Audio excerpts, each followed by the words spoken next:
I think it's making that step of people saying, I want to do something. I want to do something about conservation.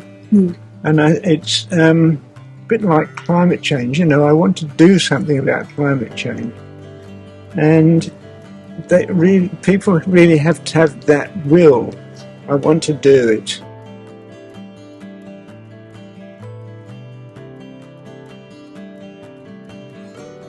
I remember when we very first came to look at the block, and it was so bare apart from the cubic trees, and we picked a place for the house, and we thought it was fairly sheltered, but we used to get the roaring southwesterlies and it was just awful, and we said we've got to plant lots of trees up there, which we did, and we don't get the roaring winds anymore. What we wanted to do was to introduce native plants for biodiversity, for shade and shelter, and not in those days, but now we're adding carbon sequestration. But it's interesting, 30 years ago, of course, we weren't talking about that very much at all. It is those prongs. And there's no doubt that there's been a huge increase in the number of native birds, haven't they? Absolutely enormous.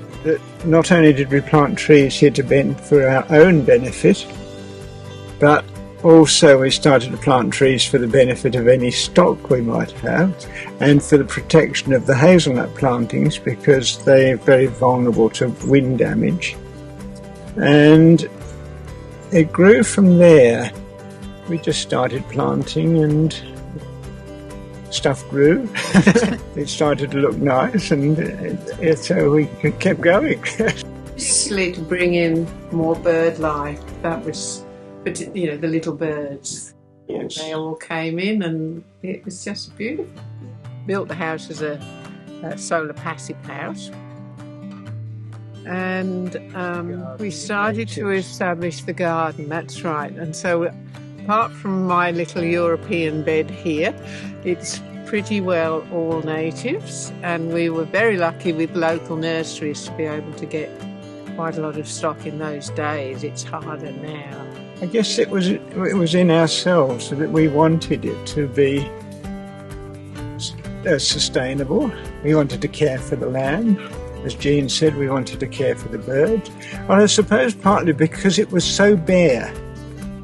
That it wasn't. Right. We wanted to make it better, and I guess we both believed in wanting to maintain biodiversity, and so really it wasn't very scientific, was it? Not really. No. So I don't think there's a simple recipe. I mean, this issue about trying to restore the landscape is nothing new.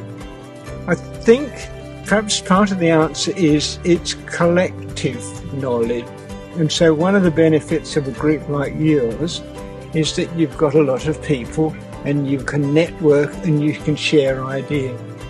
And I think that was part of the whole story, that we were learning also from others. I think it's making that step of people saying, I want to do something. I want to do something about conservation. And it's a bit like climate change. I want to do something about climate change. And people really have to have that will.